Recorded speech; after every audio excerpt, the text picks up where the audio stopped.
All right, I'm here with our tiebreaker, Steve Lunsford. Hey, Steve. Hey, And he is in Indianapolis with Plat Collective. All right, Steve, you're the tiebreaker. Should all you right. hire a licensed or unlicensed assistant? Oh, I mean, I think that it's a spectrum. It depends. Okay. I would say that it's something that we're looking at right now, and what it depends on is what your expectations of that assistant are. Yeah. Um, are you wanting them to help you show houses in a pinch? Are you just having them push papers and track dates for you? If you're just having them push papers and track dates, then you just need somebody that's competent to do that. They don't really need to be licensed. But being licensed allows them to do a greater set of things that you may not have time to do. I also think there's probably something to be said for the idea that having a licensed person, you probably run a higher risk of eventually losing them Hmm. because they've become competent Maybe. in Yeah. performing the It job depends on if they're that like you. salespeople, though. But right. They already have the license or another team or group. Yeah, I mean they've got the ability to earn doing the same thing that you're doing. Right. Um, so that's something to consider. I think the way that I'm looking at it is I would rather have somebody take a lot of the mental bandwidth out of my mind. Mhm. When it comes to when's inspection due? Have we ordered the title work? Have we done Right. all this stuff? Right.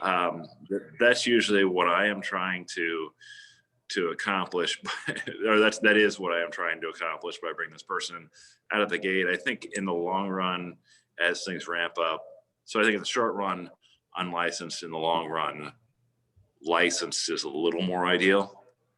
To help, yeah. I think, and I liked you for this question because you're, like you said, you're currently going through this process. So it would be nice to hear like your thought process, which we're hearing now of like what you're thinking about, because a lot of people in our audience are, maybe having the same growing pains that you and your partner are. And like, Yeah. okay, it's time. We need somebody to take all these tedious things off of our plate so that we can sell more houses or relax, right? No, yeah, I mean, it's, my money, my time is best spent invested in generating business. Yep. Once I've secured the business, that's kind of the not that hard part. Right. So that's where we want to be spending our time doing that. And like, I think both me and Andy, who are my partner, um, are thinking about it like we can come in with an unlicensed, but in the long run, we would like that person to eventually become licensed. And you know what? I'll foot that bill. That's not a big deal. It's For the kind of right worth it, person. I think. They really should though I feel like we should have a license that's like an admin only, right?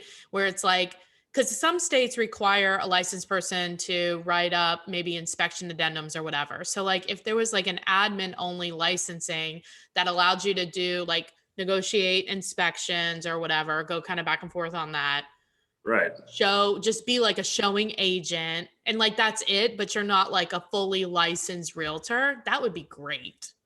That would I agree with you. That would be pretty great. Let's do it. Um, Let's get the yeah, petition let's, going, yeah, let's Steve. let's yeah let's get it going. No, I think the yeah it's yeah like a we actually just in Indiana we actually just phased out a kind of like a sub license a few years back. Oh, really? What was But that? well, there was like I forget what it was called. There was like a sales rep license, and then there was a broker license, and now they just merged those. Actually, my dad was part of that commission that did that. Oh, we need to get him Um, back in here to talk to him about. yeah, I need you to undo this. So, um, yeah. So no, that would be, it would be good if that was a consideration. Because yeah, it would be great. So like one of the things, I don't know what listing system you guys use, but I would say ours is, it's a little time consuming. It's just so many details that are Yeah. involved, and we can have an unlicensed assistant put all that in. But there's the one thing that they can't do is click submit, Okay. which I kind of go. That is dumb. So basically, I mean, I can have an assistant do it, but I have to go in and kind of make sure that I'm ready to like rubber stamp Admit their it. work Yeah. with But I my name. like, yeah, that makes sense. Well, I really like your idea and I think it's a great tip. Like when you're considering hiring an assistant, really write down what the activities are that they're going to be doing. And a great way to do this is write down everything you don't want to do. And then that's their job. And then look at it and say, is this a licensed person or not? And kind of go from there. Yeah, yeah. I mean, I think that's a great way to look at it. If you're looking at it and going, I'm going to, I don't like. Okay, so okay, I've got a software or a service like an app, an Mhm. online app that allows me to map out. They're actually based out of Cincinnati. Hey, shout out.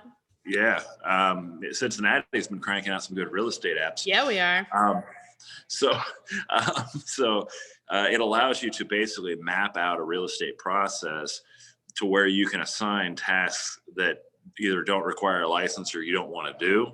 Okay. And the kind of great thing about that is you can tag, the admin, so they can basically log in there every day and say, okay, here's all the things that I have got that need done, and all I need to do is just go do them. Nice. That's perfect. Easy peasy. Um, All you well, have to do is do the work. and the side benefit is that I can add I can add my buyer, say a buyer. I can add a buyer, and I can actually assign tasks to them. Should like go select an insurance carrier. Right. Um, That's good. so I can do that. But the other great thing is they can see all the stuff that I'm doing that they don't know that I'm doing unless I tell them. Exactly. I love it. That sounds So, great. yeah. So, anyways, yeah, that's my rant on that. Well, I really appreciate you being on and being our tiebreaker. If people have a referral in Indianapolis, what's the best way to get a hold of you?